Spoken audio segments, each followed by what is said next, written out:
የምትፈልጉትን ነገር እንዴት ነው የምታገኙት የሚመስላችሁ? ወይም በህይወታችሁ ትልቅ ዋጋ የምትሰጡትን መድረስ የምትፈልጉበትን ያን ነገር እንዴት እንደምታገኙ ታስባችሁ ታውቃላችሁ? ሁልጊዜ ትመኙታላችሁ አይደል? ሩቅ ታስባላችሁ። ብዙ ገንዘብ፣ ብዙ ዝና፣ ወይም ደግሞ የሚገርም ፍቅረኛ፣ ባል፣ ትዳር፣ ሚስት ትፈልጋላችሁ። ግን ያን ነገር እንዴት ነው የምታገኙት? ዝም ብላችሁ እንዲሁ እንደተቀመጣችሁ ነው የምታገኙት ወይስ እየተንቀሳቀሳችሁ ነው የምታገኙት? በጣም ብዙ ገንዘብ የምትፈልግ ከሆነ በጣም ብዙ ችግር መጋፈጥ ይኖርብሃል ማለት ነው። መልካም ሴት የምትፈልግ ከሆነ አንተ በዛ ልክ መልካም ሆነ ልትቀረጽ ይገባሃል ማለት ነው። አንቺም ደግሞ መልካም ባል፣ እግዚአብሔርን የሚፈራ ጠንካራ፣ ጎበዝ፣ ሰራተኛ፣ ታታሪ የሆነ ገንዘብ ያለው ቆንጆ ያንን ባል የምትፈልጊ ከሆነ አንቺስ በዛ ልክ ተቀርጸሻል ወይ የሚለው ነው ጥያቄ የሚሆነው። እናንተ የሌላችሁ ማንነት ከየትም ሊመጣ አይችልም። እናንተ ያ ማንነት ሳይኖራችሁ በዙሪያችሁ ያሉ ሰዎች እንደዚህ አይነት ማንነት እንዲኖራቸው መጠበቅ የለባችሁ። እናንተ ዛሬ ላይ የምትገኙበት ቦታ የሚገባችሁ ቦታ ነው። ያን ሰው ናችሁ ወይም ማንነታችሁን የሚገልጸው አሁን ዛሬ ላይ ያላችሁበት ቦታ ነው። ዛሬ ያላችሁበት ቦታ ደግሞ ነገ ምን ሊሆን ይችላል ስንል ደግሞ ነገ የሚኖራቸውንም ቦታ ደግሞ የሚወስነው ዛሬ ላይ ያላችሁበት ቦታ ነው። ዛሬ ላይ እየለፋችሁ እየደከማችሁ ራሳችሁን ለመለወጥ እየጣራችሁ ነጋችሁን የተሻለ ለማድረግ አንድ በአንድ እየሰራችሁና እየደከማችሁ በጣም ብዙ ችግሮችን እየተጋፈጣችሁ እውነት የማይመስሉ ህልሞችን ሰንቃችሁ የምትጓዙ ከሆነ እመኑኝ የምትፈልጉበት ቦታ ላይ መድረሳችሁ አይቀርም።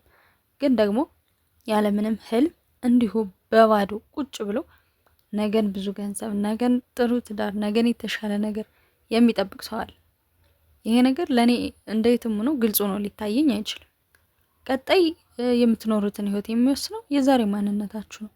ዛሬም ቢሆን የተቀመጣችሁበት ቦታ እናንተ በሰራችሁበት ልክ፣ እናንተ ባደረጋችሁት ልክ፣ እናንተ በሆናችሁት ልክ ነው የምትኖሩት። እየለፋ እየጣረ ትልቅ ቦታ የማይደርስ ሰው አለ ብዬ አላስብም። ምናልባት ደግሞ የሚሰራበትን መንገድ ወይም የሚለፋበትን መንገድ አላወቀም ማለት ነው። የምትጓዙበትን መንገድ ቆም ብላችሁ ሳታዩ እንዲሁ በደመ ነፍስ ብትጓዙ የማይሆን ቦታ ትደርሳላችሁ። ስለዚህ መጀመሪያ የምትፈልጉትን ወቁና ብልህ ሆናችሁ ያ ቦታ ላይ እንዴት መድረስ እንደምትችሉ አጢኑት። ከዛ በኋላ ወደምትፈልጉበት ቦታ ተንቀሳቀሱ።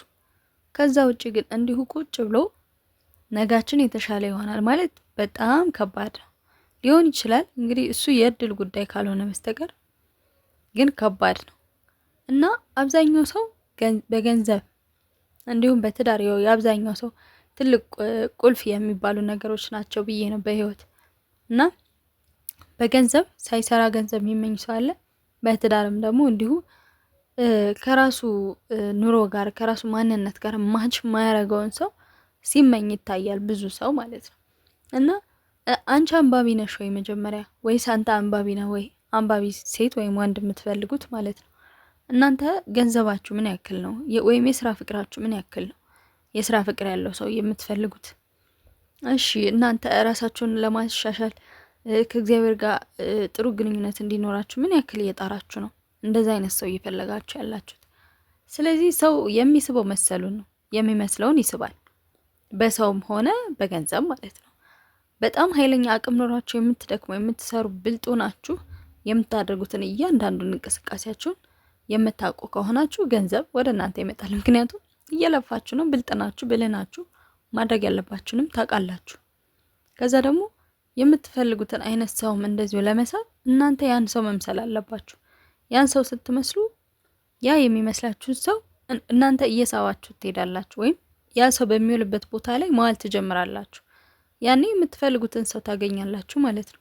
ከዛ ውጭ ግን እናንተ የምትፈልጉት ሰው በማይውልበት ቦታ እያላችሁ ወይም ቤት ውስጥ ወይም እንዲሁ እግዚአብሔርን የሚፈራ ሰው እያላችሁ እናንተ የምትውሉት የምታመሹት መዝናኛ ቦታዎች፣ ጭፈራ ቤቶች ምናምን ከሆነ ጭራሽ አይገናኝም ማለት ነው። ያ ብቻ ጭፈራ ቤት በመሄድ ወይም ባለመሄድ አይደለም፣ ግን እናንተ ስብዕናችሁን በራሳችሁ ጠብቁት። ወይም እናንተ እንዲሆንላችሁ የምትፈልጉትን ነገር ራሳችሁ ላይ አድርጉና ያ ነገር ወደ እናንተ ሲሳብ ታዩታላችሁ ማለት ነው እንጂ በባዶ ሜዳ ቁጭ ተብሎ የሚመጣ ነገር የለም። ይህንን ለመናገር ነው። ይሄን ሀሳብ ነው። የእናንተን ሀሳብ ኮሜንት ሴክሽን ላይ አስቀምጡልኝ። ሰብስክራይብ ያላደረጋችሁ ሰብስክራይብ አድርጉ። ይህ ድንቅ አእምሮ ነው። ቀጣይ በሌላ ቪዲዮ እስከምንገናኝ ድረስ ሰላም ሁኑ። ላይክ ማድረግ አትርሱ።